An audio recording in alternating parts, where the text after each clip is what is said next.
Good morning, this is S. Anuradha from Sir CRR College for Women, Eluru. Now I am going to deal with biotechnology paper for first BSc second semester applied science students. The title of the paper is Microbiology, Cell and Molecular Biology and the topic is Staining Techniques from Unit 1. This is the last topic of this unit. Now, what is staining actually? Bacteria are microscopic organisms. They are also colorless for the most part. In order to visualize them, to study their structure, shape, and other structural characteristics, it becomes necessary to make them more easily visible. This means that the structures have to be contrasted from their environment so that they can be clearly seen. So bacteria, as we all know, that they are microscopic organisms, that is they cannot be seen with our naked eyes. As they are microscopic, they are also colorless. So in spite of being colorless and also microscopic, we cannot visualize them clearly even under the microscope without using dyes. So in order to visualize them clearly, in order to study their shape, structure and other characteristic features, we have to make them visible. So in order to make the organisms visible, we have to use some dyes or stains. So staining process is nothing but imparting color to the microorganisms for their clear visualization. మైక్రోఆర్గానిజమ్స్ని క్లియర్గా మనం మైక్రోస్కోప్లో observe చేయటం కోసం colours are డైస్ని use చేస్తాం. ఆ విధంగా కలర్స్ని బ్యాక్టీరియాకి impart చేసే ప్రాసెస్ని we call it as staining technique. So what is a stain actually? Stain is a dye use to colour the living or dead organelles. Coming to the types of stains, there are three types of stains normally used: acidic stains, basic stains and neutral stains. Acidic stains, these are negatively charged particles and they impart color, and examples for acidic stains are eosin, acidifucsin, malachite green, nigrosin, Indian ink. So these acidic stains, they go and bind with basic particles of the cell. So as these acidic stains are negatively charged, they go and bind with the positive components of the cell. So cell లో ఉన్నటువంటి positively charged కాంపోనెంట్స్కి ఈ negatively charged acidic stains అనేవి వెళ్ళి bind అవ్వటం వల్ల ఆ సెల్స్కి acidic stain అనేది ఇంపార్ట్ అవుతుంది. Next type of stains are basic stains. These are positively charged stains. They combine with negatively charged particles in the cytoplasm and gives color. So basic stains అనేవి positively charged stains కాబట్టి ఇవి సెల్లో ఉన్నటువంటి negatively charged కాంపోనెంట్స్తో bind అయ్యి వాటికి కలర్ని impart చేస్తాయి. Examples for basic stains are haematoxylin, methylene blue, crystal violet, gentian violet, etcetera. Coming to the third type of stains, neutral stains. Both positive and negatively charged particles, they impart different colors to different components. So ఇక్కడ neutral stains అనేవి they have both positive as well as negative natures. So they go and bind positively charged nature or the component goes and binds with the negative parts of the cell, whereas negatively charged component goes and binds with the positive components of the cell. So different type of organelles, they stain in different patterns with the staining of neutral stains. Examples for neutral stains are Giemsa stain, Leishman stain, Wright stain, etc. Coming to staining methods, there are different staining methods: positive staining, negative staining, differential staining, etc. Positive staining, where the actual cells are themselves colored and appear in a clear background. So positive staining technique is a technique where the cells will be colored, that is the stains will stain the cells and not the background. Therefore, on a clear background, we can visualize the microorganisms in different colors. That is the principle of positive staining technique. So positive staining లో involve అయినటువంటి principle ఏంటంటే positive stains సెల్స్ని మాత్రమే stain చేసి బ్యాక్గ్రౌండ్ని touch చేయవు. So background అనేది క్లియర్గా ఉంటుంది, సెల్స్ కలర్డ్గా కనిపిస్తాయి. So cells are visualised as colored cells on clear backgrounds. Again, there are two types in simple staining. There are two types in positive staining technique. One is simple staining, differential staining. Simple staining, a stain which provides color contrast but gives the same color to all bacteria and cells. Simple staining technique is a technique where a single stain is used. So this single stain is imparted to all the cells so that all the cells will appear in single color only. Example, Loeffler's methylene blue, polychrome methylene blue, diluted carbaalfuxin, etc. So simple స్టెయినింగ్లో ఏంటంటే ఒక single colour or single stain మాత్రమే use చేస్తాము. So that cells అన్నీ కూడా ఒకే కలర్లో కనిపిస్తాయి, single కలర్లో. Whereas in differential staining, as the name suggests, differential, ఇక్కడ different stains are used. That is, more than one stain is used so that we can differentiate between two different types of cells. A stain which imparts different colors to different bacteria is called differential stain. అంటే ఇక్కడ more than one stain use చేస్తాము. So ఒక stain ఒక type of సెల్స్ని colour చేస్తే ఇంకొక stain another type of సెల్స్ని colour చేస్తుంది. సో టూ డిఫరెంట్ కలర్స్లో టూ డిఫరెంట్ సెల్స్ని మనం విజువలైజ్ చేయొచ్చు. అందుకనే డిఫరెన్షియల్ స్టెయినింగ్ అనే నేమ్ వచ్చింది దీనికి. సో డిఫరెన్షియల్ స్టెయినింగ్కి examples Gram staining technique, acid fast staining technique and special staining techniques. So positive stain అంటే మనం ఆల్రెడీ చెప్పుకున్నాం కదా, ఓన్లీ సెల్స్ మాత్రమే అక్కడ కలర్ని తీసుకుంటాయి, టేకప్ చేస్తాయి. బ్యాక్గ్రౌండ్ అనేది ఎటువంటి సెల్ని టేకప్ చేయదు and it appears clear. Coming to negative staining, దీనికి ఆపోజిట్ అనమాట. ఇక్కడ cells do not take up the strain వెరాస్ the background takes up the stain. So ఇక్కడ సెల్స్ స్టెయిన్ తీసుకోకుండా కలర్లెస్గా కనిపిస్తే బ్యాక్గ్రౌండ్ అనేది కలర్ని అబ్జార్బ్ చేసుకొని బ్యాక్గ్రౌండ్ కలర్డ్లా కనిపిస్తుంది. సో కలర్డ్ బ్యాక్గ్రౌండ్ పైన ఆర్గానిజమ్స్ అనేవి కలర్లెస్గా కనిపిస్తాయి. That is about negative staining technique. So generally we'll use Indian ink and nigrosin for negative staining. So this is the differentiation. Simple స్టెయిన్కి ఎగ్జాంపుల్ ఇది. So simple stain, all the cells they appear in single colour. So ఇక్కడ ఉన్నవన్నీ కూడా blue కలర్నే take up చేసుకొని blue కలర్లో కనిపిస్తున్నాయి. Background అనేది ఎటువంటి స్టెయిన్ని తీసుకోకుండా క్లియర్గా ఉంది. సో వైట్ బ్యాక్గ్రౌండ్ మీద కలర్డ్ సెల్స్ని మనం చూడొచ్చు. సో ఇక్కడ కూడా అంతే. సో క్లియర్ బ్యాక్గ్రౌండ్ మీద cells will be appearing in coloured. That is positive staining. దాంట్లో simple staining. Next one is differential staining.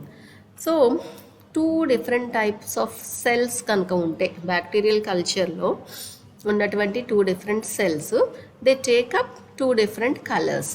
So ఇక్కడ చూడండి, for example Gram positive bacteria, Gram negative bacteria అని రెండు రకాల సెల్ కల్చర్ ఇది. So దీంట్లో gram positive bacteria అనేది they appear in purple colour, whereas gram negative bacteria they appear in red or pink color. So అంటే ఇక్కడ two different స్టెయిన్స్ని use చేస్తున్నాం. We are using more than one stain here.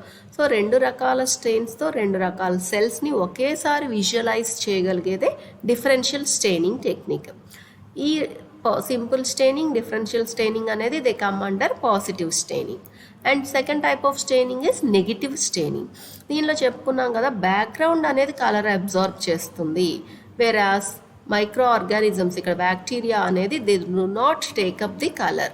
కాబట్టి ఇవి కలర్లెస్గా కనిపిస్తాయి, background మాత్రం కలర్లో ఉంటుంది. సో కలర్డ్ బ్యాక్గ్రౌండ్ మీద కలర్లెస్ సెల్స్ కనుక ఉంటే దాన్నే మనం నెగిటివ్ స్టెయినింగ్ టెక్నిక్ అని చెప్తాం. Coming to bacterial smear preparation. So అసలు స్టెయినింగ్ ప్రాసెస్లో స్మియర్ అంటే ఏంటి? First we have to prepare A smear. ఆ స్మియర్ని నెక్స్ట్ మనము స్టెయిన్ చేస్తాం. సో అసలు first how do we prepare a smear? What is a smear actually? So smear is nothing but it's a process of distributing the bacterial cells on the surface of the slide. So slide యొక్క surface మీద bacterial cells అన్నిటినీ దూరంగా distribute చేసే ప్రాసెస్ని smear preparation అని చెప్తాం. It's a distribution of bacterial cells on a slide for the purpose of viewing them under the microscope. So మైక్రోస్కోప్లో observe చేసే పర్పస్లో మనం బ్యాక్టీరియాని దూరంగా జరిపేసే ప్రాసెస్నే we call it as smear preparation. Coming to method. Aseptically, a small sample of the culture is spread over a slide surface. So ఒక small drop of కల్చర్ని ఇనాక్యులేషన్ లూప్తో తీసుకొని స్లైడ్ని ఫస్ట్ మనం శానిటైజ్ చేసి డిస్ఇన్ఫెక్ట్ చేసి, అంటే ఆల్కహాల్తో కానీ దేంతో అయినా కాటన్ యూస్ చేసి క్లీన్ చేస్తాం స్లైడ్ని. సో దట్ దాని మీద ఉన్న డస్ట్ పార్టికల్స్ కానీ ఇంకేమైనా ఉంటే వాటిని రిమూవ్ చేయటం కోసం. సో ఆ ప్రాసెస్ని we call it as disinfection process. So first స్లైడ్ని డిస్ఇన్ఫెక్ట్ చేసి then it is allowed to air dry. So dry చేసేస్తాం. The next step is heat fixation to help the cells adhere to the slide surface. So ఇక్కడ clean చేసినటువంటి slide మీద culture తీసుకొని దాన్ని spread చేస్తాం. So that ఏమవుతుంది, micro organisms are drawn apart from each other. ఒకదాని నుంచి ఒకటి దూరంగా జరగటం. దగ్గరకు ఉంటే క్లమ్సీగా ఉంటుంది, we cannot visualise them clearly. So ఆ పర్పస్ కోసం ఇక్కడ ఏం చేస్తామంటే స్ప్రెడ్ చేస్తాము, దాన్నే స్మియర్ అని చెప్తాం. సో ఆ స్ప్రెడ్ చేసిన స్లైడ్ని will heat fix it. So ఒక బర్నర్, బున్సెన్ బర్నర్ కానీ స్పిరిట్ ల్యాంప్ మీద కానీ ఆ స్లైడ్ని ఒక 1 or 2, 3 times ఫ్లేమ్కి కనుక ఎక్స్పోజ్ చేసినట్లయితే సెల్స్ అనేవి ఆ స్లైడ్ యొక్క సర్ఫేస్కి ఫిక్స్ అవుతాయి, అడ్హేర్ అవుతాయి. దాన్నే హీట్ ఫిక్సేషన్ స్టెప్ అంటాం. The smear is now ready for staining. అట్లా స్మియర్ హీట్ ఫిక్స్ అయిన తర్వాత now we can stain that part. So this is a glass slide. This is inoculation loop. So we will take a culture and put it on the slide and we'll spread that culture with an inoculation loop like this. ఇలా దూరంగా spread చేస్తాం. చూడండి, ఇట్లా spread చేయటం వల్ల ఇట్లా form అవుతుంది. దీన్ని హీట్ ఫిక్స్ చేసినట్లయితే, హీట్కి 2-3 సార్లు ఎక్స్పోజ్ చేసినట్లయితే స్లైడ్ని ఈ విధంగా అది ఫిక్స్ అవుతుంది. You can identify the difference between these 2 slides. So ఇక్కడ మనం చూడండి, వెట్గా ఇలా తడిగా కనిపిస్తుంది. ఇట్లా ఉంటే మనం వాష్ చేసినప్పుడు మైక్రో ఆర్గానిజమ్స్ అన్నీ కూడా వాష్ అవుట్ అయిపోతాయి. కాబట్టి ఇట్లా హీట్ ఫిక్స్ చేసినట్లయితే smear, so organisms will stick to the slide. So repeated washings జరిగినా కూడా they won't be washed off. That is the purpose of heat fixation step. Next, tissue sections. The sections being embedded in paraffin. It is necessary to remove the paraffin so that a watery stain may penetrate. The paraffin is first removed with xylene. The xylene is then removed with alcohol and the alcohol is replaced with water. The staining is then done. So అదే tissue సెక్షన్స్ను అయితే ఇంతకు మనం చెప్పుకున్నది cultures, bacterial cultures అయితే ఎట్లా fix చేస్తాము, tissue sections అయితే ఎట్లా fix చేస్తాము. టిష్యూ సెక్షన్స్ అయితే పారాఫిన్లో ఎంబెడ్ చేస్తాము, ఆ తర్వాత పారాఫిన్ రిమూవ్ చేసేస్తాము. సో దట్ వాటరీ స్టెయిన్ అనేది ఈజీగా పెనిట్రేట్ అవుతుంది. ఆ పారాఫిన్ రిమూవ్ చేయటం కోసం విల్ యూస్ xylene. తర్వాత xyleneని ఆల్కహాల్తో రిమూవ్ చేస్తాం. Next that alcohol is replaced with water. Now the smear is ready for staining purpose. Smear fixation. So already మనం చెప్పుకున్నాం హీట్ ఫిక్సేషన్ స్టెప్ గురించి. సో హీట్ ఫిక్సేషన్ ద్వారా కానీ methanol fixation ద్వారా కానీ we can fix the smear. So pass air dried smears through a flame 2 or 3 times. Do not over heat. So ఎక్కువగా heat చేసినట్లయితే కల్చర్లో ఉన్న ఆర్గానిజమ్స్ అన్నీ కూడా కిల్ అయిపోతాయి. సో ఎక్కువ హీట్ చేయకుండా జస్ట్ ఫ్లేమ్కి 2 or 3 times ఎక్స్పోజ్ చేయాలి, ఫ్లేమ్కి చూపించి తీసేస్తూ ఉండాలి. Next allow the slide to cool before staining. Next, methanol fixation. Place air-dried smears in a Copeland jar with methanol for 1 minute. Alternatively, flood smear with methanol for 1 minute. Drain slides and allow to dry before staining. So so ఇక్కడ methanol fixation స్టెప్లో heat fixation అంటే పైన చూసాం, హీట్కి స్లైడ్ని expose చేయటం. Methanol ఫిక్సేషన్కి వచ్చేసరికి ఇక్కడ ఒక జార్లో మిథనాల్లో స్లైడ్ని 1 minute పాటు డిప్ చేసి ఉంచటం, లేదా ఆల్రెడీ స్లైడ్ మీద ఉన్న బ్యాక్టీరియల్ కల్చర్ పైన మిథనాల్ని వేసి 1 minute ఉంచటం. సో మిథనాల్కి యాడ్ చేసి ఎక్స్పోజ్ చేసే ప్రాసెస్నే మిథనాల్ ఫిక్సేషన్ ప్రాసెస్ అంటాం. ఆ తర్వాత మళ్ళీ స్లైడ్ని డ్రై చేసేయాలి. Coming to requirements of simple staining process. Loeffler's methylene blue, dilute carbol fuchsin, distil water, compound microscope, cedar wood oil, fixed smear. Coming to the procedure for simple staining. Make a thin smear on a slide. Heat fixed the smear by passing the slide 2 to 3 times gently over the Bunsen flame with the smear side up. So ఈ smear పైన ఉండేటట్టుగా, అంటే slide కింద భాగంలో down సైడ్లో మనం heat fixation అనేది చేస్తాం. Pour Loeffler's methylene blue over the smear and allow it to stand for 3 minutes. So దీనిపైన మనం ఏదో ఒక colour, not only methylene blue, you can use any stain to stain the micro organisms. So ఇక్కడ ఎగ్జాంపుల్గా వాడు లోఫ్లర్స్ methylene బ్లూని తీసుకున్నాడు కాబట్టి లోఫ్లర్స్ methylene blue స్టెయిన్ని ఆ స్మియర్ పైన వేసి ఒక 3 minutes పాటు అట్లా స్టాండ్ చేయాలి, so that the cells will absorb the stain. Wash the stained smear with water and air dry. So running tap water కింద 3 minutes అయిపోయిన తర్వాత ఆ స్మియర్ని వాష్ చేసేస్తాం. నెక్స్ట్ ఎయిర్ డ్రై చేస్తాం, సో ఆ వెట్ అంతా పోవడం కోసం, ఇవాపరేట్ అయిపోవడం కోసం. Observe the smear first under low power objective and then under oil immersion objective. First అట్లా చేసిన తర్వాత స్టెయినింగ్ అయిపోయిన దాన్ని మనం మైక్రోస్కోప్లో ఉండే లో power objective 10x next 100x అంటే ఆయిల్ ఇమర్షన్ ఆబ్జెక్టివ్ అంటారు, దానిలో కూడా అబ్జర్వ్ చేస్తాం. అట్లాగే 40x కూడా ఉంటుంది, సో దానిలో కూడా మనకి మైక్రో ఆర్గానిజమ్స్ చాలా బాగా విజువలైజ్ అవుతాయి. Observe the presence of organisms and also the cellular content of the sample. So ఆర్గానిజంని అబ్జర్వ్ చేస్తాము, అట్లాగే శాంపుల్లో ఉన్న సెల్ కంటెంట్ని కూడా మనం సింపుల్ స్టెయినింగ్ ప్రాసెస్ ద్వారా అబ్జర్వ్ చేస్తాం. So this is a simple staining technique by using Loeffler's methylene blue solution. So ఈ విధంగా మైక్రో ఆర్గానిజమ్స్ చూసారు, ఇవి రాడ్ షేప్డ్, వాటిని బ్యాసిల్లై అంటాం. ఇవన్నీ ఆల్రెడీ మనం ప్రీవియస్ పీపీటీస్లో చెప్పుకున్నాం. రౌండ్ షేప్డ్ వాటిని కోకై అని చెప్తాం. సో ఇట్లా బ్యాక్టీరియా అన్నీ కూడా స్టెయిన్ని టేకప్ చేయటం వల్ల వాటి యొక్క స్ట్రక్చర్ని మనం మైక్రోస్కోప్లో చాలా క్లియర్గా విజువలైజ్ చేయొచ్చు. Coming to the next type of stain, that is gram staining. అంటే it comes under differential staining technique. So differential staining already చెప్పుకున్నట్లుగానే will use more than 1 stain. So 2 different stains are used here. So example for differential staining technique is gram staining. Gram staining is the most widely used differential staining in microbiology. చాలా ఎక్కువ differential staining technique అనగానే మనకి గుర్తొచ్చేది Gram స్టెయినింగే. So it is most widely used in microbiology practicals. Gram staining differentiates the bacteria into 2 groups, gram positive bacteria, gram negative bacteria. Coming to the principle that is lying behind gram staining process. The gram reaction is dependent on permeability of the bacterial cell wall and cytoplasmic membrane to the diiodine complex. So ఇక్కడ Gram reaction అనేది దేని మీద depend అవుతుంది అంటే bacterial cell wall, cell membrane యొక్క permeability మీద depend అవుతుంది. Permeability అంటే ఏంటి? Cell walls ability to take up the stain. So cell wall ఒక స్టెయిన్ని దాని లోపలికి కనుక తీసుకునే శక్తి, పీల్చుకునే శక్తి కనుక ఉంటే దాన్ని పర్మియబిలిటీ అని చెప్తాం. సో ఈ పర్మియబిలిటీ మీదే డిపెండ్ అయ్యి గ్రామ్ స్టెయినింగ్ అనేది వర్క్ చేస్తుంది. In gram-positive bacteria, the crystal violet diiodine complex combines to form a larger molecule which precipitates within the cell.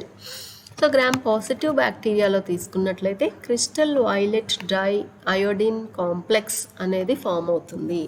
So ఇది లార్జ్ మాలిక్యూల్స్ ఇది కంబైన్ అయ్యి క్రిస్టల్ వైలెట్ డై అయోడిన్ కాంప్లెక్స్తో combine అయ్యి crystal violet iodine complex అనే ఒక large molecule form అవుతుంది. ఇది సెల్లోకి imbibe అవుతుంది, అంటే ప్రెసిపిటేట్ అవుతుంది, సెల్ పీల్చుకుంటుంది దాన్ని. Also the alcohol or acetone mixture which acts as decolorizing agent cause dehydration of the multi-layered peptidoglycan of the cell wall.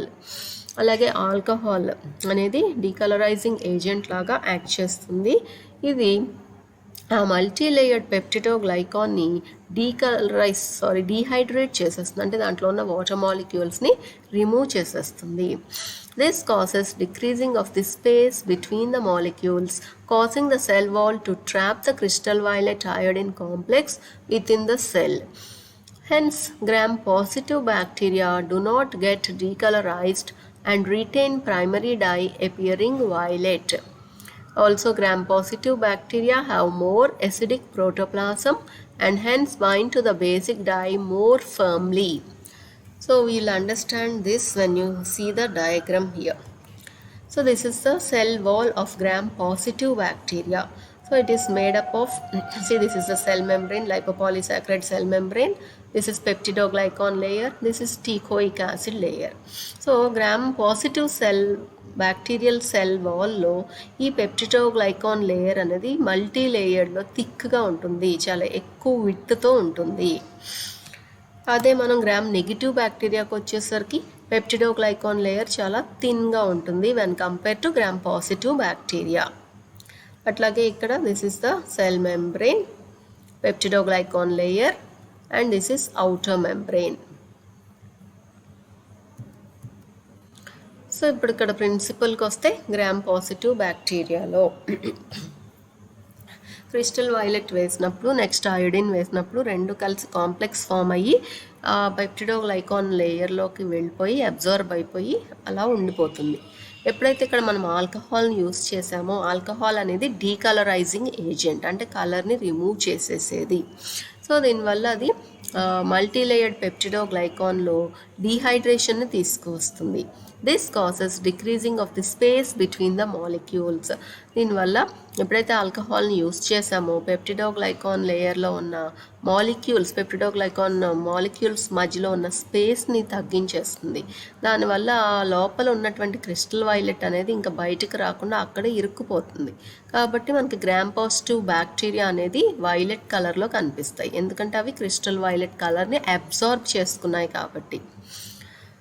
So Gram positive bacteria కూడా it have more acidic ప్రోటోప్లాసం.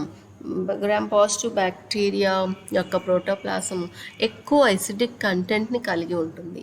కాబట్టి basic dye అనే crystal violet చాలా ఈజీగా దానికి attach అయిపోయి cells అన్నీ కూడా they appear in violet colour.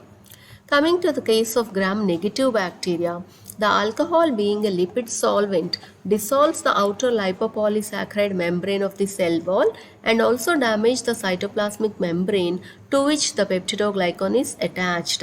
So as we have seen the diagram of gram negative bacteria, అక్కడ ఆల్కహాల్ అనేది it acts as a lipid solvent, అంటే లిపిడ్స్ని డిసాల్వ్ చేసేస్తుంది. సో అది లిపిడ్ పార్ట్ని డిసాల్వ్ చేసేసి లోపల ఉన్న పెప్టిడోగ్లైకాన్ కంటెంట్ వరకు అది వెళ్ళిపోయి పెప్టిడోగ్లైకాన్ లేయర్ను కూడా డ్యామేజ్ చేసేస్తుంది. సో ఎప్పుడైతే పెప్టిడోగ్లైకాన్ లేయర్ అనేది డ్యామేజ్ అయిందో దాంట్లో ఉన్న క్రిస్టల్ వైలెట్ స్టెయిన్ అనేది ఈజీగా బయటకు వచ్చేస్తుంది.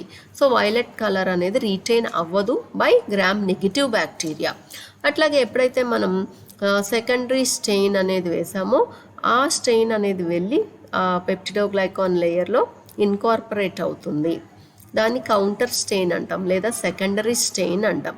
సో ఇక్కడ గ్రామ్ స్టెయినింగ్లో will use 2 types of stains. First దాన్ని ప్రైమరీ స్టెయిన్ అంటాం, సెకండ్ దాన్ని secondary stain or counter stain అంటాం. సో ఎప్పుడైతే will see the diagram for your better understanding. So Gram positive బ్యాక్టీరియాకి మనం ఫస్ట్ క్రిస్టల్ వైలెట్ వేస్తాం సెల్స్ అన్నిటికీ. ఎప్పుడైతే క్రిస్టల్ వైలెట్ని యాడ్ చేసామో గ్రామ్ పాజిటివ్ బ్యాక్టీరియాలో పెప్టిడోగ్లైకాన్ లేయర్ థిక్గా ఉండటం వల్ల క్రిస్టల్ వైలెట్ స్టెయిన్ అంతా ఈ లేయర్లోకి వచ్చేస్తుంది. ఎప్పుడైతే ఆల్కహాల్ వేసామో అది వాటర్ని రిమూవ్ చేసేయటం వల్ల ఈ సెల్కి మధ్య గ్యాప్ తగ్గిపోతుంది. అంటే ఇవి ఇలా వెడల్పుగా ఉన్న స్ట్రక్చర్స్ కాస్త మైన్యూట్గా చిన్నగా అయిపోతాయి. సో ఎప్పుడైతే చిన్నగా అయిపోయిందో ఆ క్రిస్టల్ వైలెట్ లోపలే ఇరుక్కు ఉంటుంది, బయటికి త్వరగా వెళ్ళదు. కాబట్టి గ్రామ్ పాజిటివ్ బ్యాక్టీరియా అన్నీ కూడా మనకి వైలెట్ కలర్లో కనిపిస్తాయి. Coming to gram negative bacteria, ఈ పెప్టిడోగ్లైకాన్ లేయర్ అనేది చాలా థిన్గా ఉంటుంది. పైగా ఇక్కడ అవుటర్ మెంబ్రెయిన్ అంతా కూడా లిపిడ్ కంటెంట్ ఎక్కువగా ఉంటుంది గ్రామ్ నెగిటివ్ బ్యాక్టీరియాలో. సో ఎప్పుడైతే మనం ఆల్కహాల్ అవన్నీ యాడ్ చేసామో ఈ ప్లాస్మా మెంబ్రెయిన్ని డిసాల్వ్ చేసేసి ఆల్కహాల్ దాన్ని అటాచ్ అయినటువంటి పెప్టిడోగ్లైకాన్ లేయర్ను కూడా డిసాల్వ్ చేసి డిస్ట్రాయ్ చేస్తుంది. సో ఎప్పుడైతే ఇదంతా డిస్టర్బ్ అయిపోయిందో ఈ సెల్స్లో ఉన్నటువంటి క్రిస్టల్ వైలెట్ అంతా కూడా బయటికి ఊజ్ అవుట్ అయిపోతుంది, బయటికి వెళ్ళిపోతుంది. సో సెకండరీ స్టెయిన్ వేసినప్పుడు ఆ స్టెయిన్ వచ్చి దీంట్లో అబ్జార్బ్ అయ్యి ఉంటుంది. సో గ్రామ్ పాజిటివ్ బ్యాక్టీరియా అనేది ప్రైమరీ స్ట్రెయిన్ని టేకప్ చేసి గ్రామ్ నెగిటివ్ బ్యాక్టీరియా అనేది సెకండరీ స్ట్రెయిన్ని లేదా కౌంటర్ స్ట్రెయిన్ని టేకప్ చేసినాయి. కాబట్టి గ్రామ్ పాజిటివ్ బ్యాక్టీరియా వైలెట్ కలర్లో అపియర్ అయితే గ్రామ్ నెగిటివ్ బ్యాక్టీరియా అనేది రెడ్ కలర్లో ఆర్ పింక్ కలర్లో అపియర్ అవుతాయి.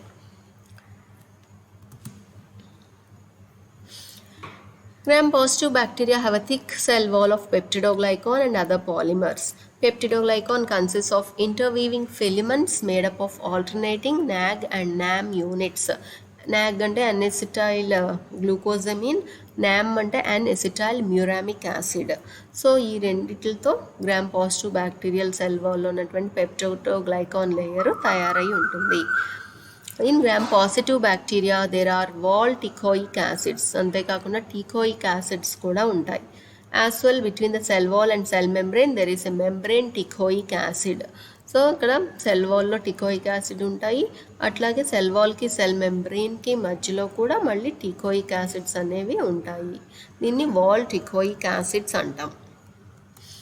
గ్రామ్ నెగిటివ్ బ్యాక్టీరియాకి వచ్చేసరికి అవుటర్ మెంబ్రెయిన్ ఉంటుంది which is made up of phospholipids, అట్లాగే lipopolysaccharides. So the space between outer membrane and the peptidoglycan layer is called periplasmic space. So peptidoglycan లేయర్కి outer మెంబ్రెయిన్కి మధ్యలో ఉండే స్పేస్ పెరిప్లాస్మిక్ స్పేస్ అంటాం. The outer membrane protects Gram negative bacteria against penicillin and lysozymes. అట్లాగే outer membrane ఉండటం వల్ల Gram negative bacteria అనేది penicillin, lysozyme enzymes నుంచి ప్రొటెక్ట్ చేయబడుతుంది. Method procedure staining, Gram staining ప్రొసీజర్కి వచ్చేసరికి 4 కాంపోనెంట్స్ అవసరం అవుతాయి. Primary stain, mordant, decolouriser, counter stain. So primary stain అంటే జనరల్గా క్రిస్టల్ వైలెట్ కానీ మెథిలిన్ వైలెట్ ఆర్ జెన్షన్ వైలెట్ని యూస్ చేస్తాము. మార్డెంట్ అంటే గ్రామ్స్ అయోడిన్, దీన్ని చాలా రేర్గా యూస్ చేస్తాం. లుగాల్స్ అయోడిన్ అనేదాన్ని కూడా రేర్గా యూస్ చేస్తాం మార్డెంట్ కింద. డీకలరైజర్ ఆల్కహాల్, ఎసిటోన్, ఆల్కహాల్ లేదా acetone alcohol acetone acetone mixture కానీ 1:1 రేషియోలో ఆల్కహాల్ మిక్చర్ కానీ యూస్ చేస్తాము. డీకలరైజర్ కింద ఆల్కహాల్ కానీ ఎసిటోన్ కానీ ఆల్కహాల్ ఎసిటోన్ మిక్చర్ని కానీ యూస్ చేస్తాము. Counter stain dilute carbol fuchsin, safranin, neutral red, Sandiford stain లాంటివి యూస్ చేస్తాము. సో ఇక్కడ ప్రైమరీ స్టెయిన్ అంటే ఫస్ట్ యూస్ చేసేటువంటి strain.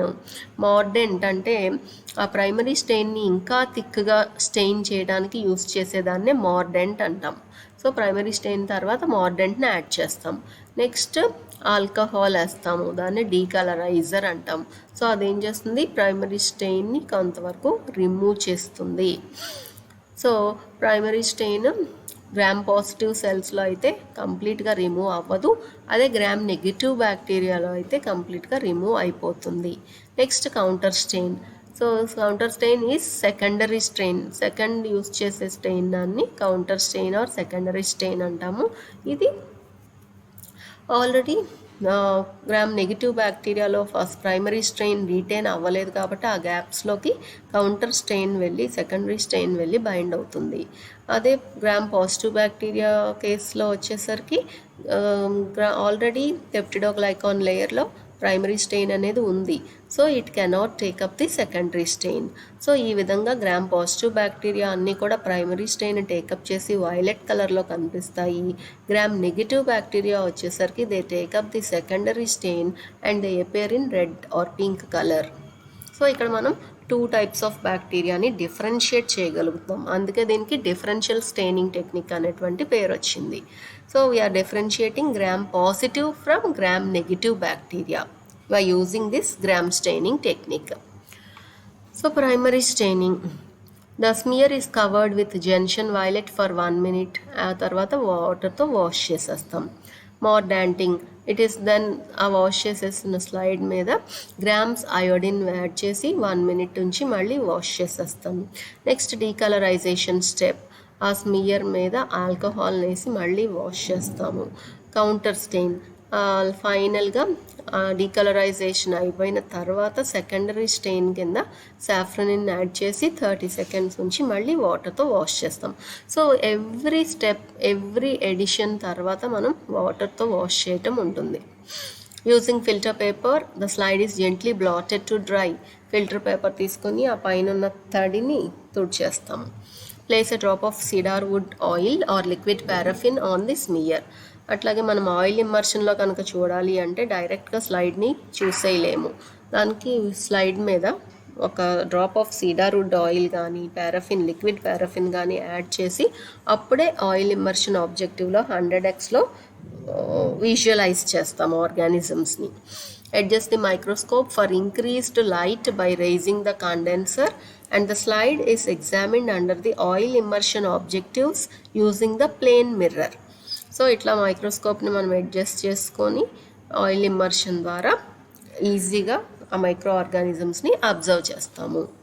Coming to result of gram staining, bacteria that manage to keep the original purple dye have only got a cell wall and they are called as gram positive cells. Bacteria that lose the original purple dye and can therefore take up the second red dye have got both a cell wall and a cell membrane. They are called as gram negative cells. So Gram positive cells అన్నీ కూడా cell wall ఉంటుంది, only cell wall ఉంటుంది, అలాగే అవి purple కలర్లో appear అవుతాయి. Gram negative bacteria వచ్చేసరికి they will have both cell wall as well as cell membrane and they appear in red colour. Next type of staining technique is Gill-Nielsen staining technique or acid-fast staining technique. The acid-fast staining method is the modification of Ehrlich's method. The Gill-Nielsen acid-fast staining method has proved to be most useful for staining acid-fast bacilli belonging to the genus Mycobacterium, especially Mycobacterium tuberculosis and Mycobacterium leprae, and also for Nocardia species. So Gill-Nielsen acid అని ఆయన ఈ acid fast స్టెయినింగ్ని కనిపెట్టారు. అట్లాగే gram స్టెయినింగ్ని కనిపెట్టిన ఆయన Christian Gram అనే scientist. So Gill-Nielsen అని ఆయన యాసిడ్ ఫాస్ట్ స్టెయినింగ్ని ఐడెంటిఫై చేసినప్పుడు యాసిడ్ ఫాస్ట్ బ్యాసిల్లై అనే స్పెషల్ టైప్ ఆఫ్ బ్యాసిల్లై ఉంటాయి, అవి మాత్రమే ఈ స్టెయినింగ్ ప్రాసెస్ ద్వారా స్టెయిన్ చేయబడతాయి. సో జనరల్గా మైకోబాక్టీరియం ట్యూబర్క్లోసిస్, మైకోబాక్టీరియం లెప్రే అనేటువంటి మైకోబాక్టీరియంకి చెందినటువంటి స్పీషీస్ అన్నీ కూడా ఇలా యాసిడ్ ఫాస్ట్ స్టెయినింగ్కి యూస్ చేయగలిగినటువంటివి. Coming to the principle of Gill-Nielsen stain, acid fastness of acid fast bacilli is attributed to the presence of large quantities of unsaponifiable wax fraction called mycolic acid in their cell wall and also the intactness of the cell wall. The degree of acid fastness varies in different bacteria. So ఇక్కడ acid fast bacteria అంటే యాసిడ్ని తట్టుకునే శక్తిని కలిగినటువంటి bacteria అని అర్థం. So దీంట్లో జనరల్గా large quantities of unsaponifiable wax fraction ఉంటుంది, దాన్ని మైకోలిక్ యాసిడ్స్ అంటాం. సో యాసిడ్ ఫాస్ట్ బ్యాసిల్లై యొక్క సెల్ వాల్స్లో ఎక్కువగా ఉండే కంటెంట్ మైకోలిక్ యాసిడ్. సో ఇది ఎంత ఎక్కువ ఉంటే అంత యాసిడ్ ఫాస్ట్గా ఉంటాయి ఆ బ్యాక్టీరియా అనేవి. So acid fast means acid resistant. In this staining method, application of heat helps the dye to penetrate the tubercle bacillus. ఈ స్టెయినింగ్ ప్రాసెస్లో హీట్ని అప్లై చేయటం వల్ల ఆ డై అనేది చాలా ఈజీగా లోపలికి సెల్ వాల్ లోపలికి పెనిట్రేట్ అవుతుంది. Once stained the stain cannot be easily removed. ఒక్కసారి స్టెయిన్ అయిన తర్వాత స్టెయిన్ని ఈజీగా రిమూవ్ చేయలేము. The tubercle bacilli resist the decolourising action of acid alcohol which confers acid fastness to the bacteria. So ఇక్కడ tubercle bacilli ఒకసారి stain అయిన తర్వాత ఇంకా దాంట్లో నుంచి అంత ఈజీగా రిమూవ్ అవ్వదు. అందుకే ఆ బ్యాసిల్లైని యాసిడ్ ఫాస్ట్ అంటున్నాం. సో యాసిడ్ని తట్టుకునే శక్తిని కలిగినటువంటివి అని అర్థం. The other microorganisms which are easily decolorized by acid alcohol are considered non-acid fast. So ఏవైతే ఈజీగా డీకలరైజ్ అయిపోతాయో అంటే కలర్ని కోల్పోతాయో వాటిని నాన్ యాసిడ్ ఫాస్ట్ బ్యాక్టీరియా అంటాం. The non-acid fast bacilli readily absorb the color of the counter stain appearing blue, while the acid fast cells retain the red color of the primary stain. So non acid fast stain bacilli అనేవి secondary stain or counter స్టెయిన్ని retain చేసుకుంటాయి. Acid fast bacilli అనేవి primary స్టెయిన్ని retain చేసుకుంటాయి. So acid fast bacilli red కలర్లో, non acid fast bacilli అనేవి blue కలర్లో కనిపిస్తాయి మనకి. Requirements for acid fast staining: primary and mordant staining with strong carbamazepine, decolorization with acid alcohol, counter stain with methylene blue. So ఈ primary stain carbol fuchsin తీసుకుంటాము, decolourisation ఆల్కహాల్తో చేస్తాము, counter stain or secondary stain అంటే methylene బ్లూని use చేస్తాము. So acid fast cells అన్నీ కూడా రెడ్గా, నాన్ యాసిడ్ ఫాస్ట్ సెల్స్ అన్నీ కూడా బ్లూగా కనిపిస్తాయి. Procedure: make a smear, air dry, heat fix. So first smear prepare చేసుకుంటాం, ఎయిర్లో డ్రై చేసేస్తాం, నెక్స్ట్ హీట్కి ఎక్స్పోజ్ చేసి హీట్ ఫిక్సేషన్ చేస్తాం. Flood smear with carbol fuchsin strain. So ఆ తర్వాత ఆ స్మియర్ మీద మనము కార్బాల్ఫెక్సిన్ అనేటువంటి కెమికల్ని యాడ్ చేస్తాం, డైని యాడ్ చేస్తాం.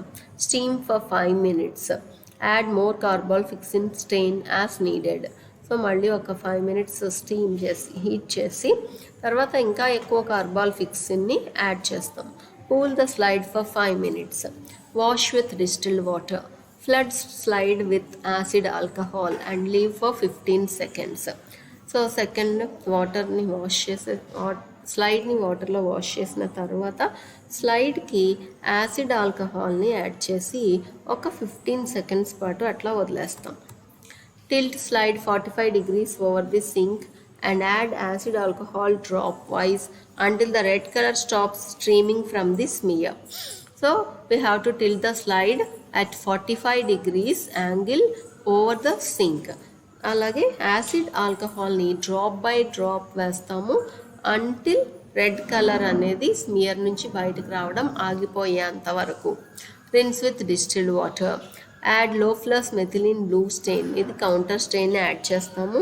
Leave Loeffler's blue stain on smear for 15 to 20 seconds. అట్లాగే rinse the slide and let it dry. మళ్ళీ స్లైడ్ని వాష్ చేసి దాన్ని ఎయిర్ డ్రై చేసేస్తాం. Use oil immersion objective to view. అట్లాగే దీన్ని వ్యూ చేయాలి అంటే ఆయిల్ ఇమ్మర్షన్ ఆబ్జెక్టివ్ని యూజ్ చేయాల్సి ఉంటుంది. Microscopic observation. Stained smear are contain pink colored slender rod shaped structures which are seen with curved ends. Acid fast bacilli seen among the blue colored multi-lobed pus cells. The smear is positive for acid fast bacilli. So ఇక్కడ observation చేస్తే మనకి pink and blue కలర్స్లో కనిపిస్తాయి ఈ cells. So ఈ pink colour red colour అనేది ఏంటి అంటే వీటికి కర్వ్డ్ ఎండ్స్ ఉంటాయి. ఈ విధంగా ఎండ్స్ ఇట్లా మెల్లు తిరిగి ఉంటాయి కర్వ్ లాగా. అట్లాగే అవి పింక్ కలర్లో కనిపిస్తాయి. నాన్ యాసిడ్ ఫాస్ట్ బ్యాసిల్లై అన్నీ ఆ పింక్ కలర్ని కోల్పోయి బ్లూ కలర్లో కనిపిస్తాయి. అట్లాగే బ్యాక్గ్రౌండ్ కూడా బ్లూగానే ఉండటం వల్ల బ్లూలో బ్లూ కలిసిపోతాయి. సో పింక్ మాత్రం ప్రామినెంట్గా కనిపిస్తాయి. So this is about acid fast bacilli. So simple staining, gram staining and acid fast staining. Thank you.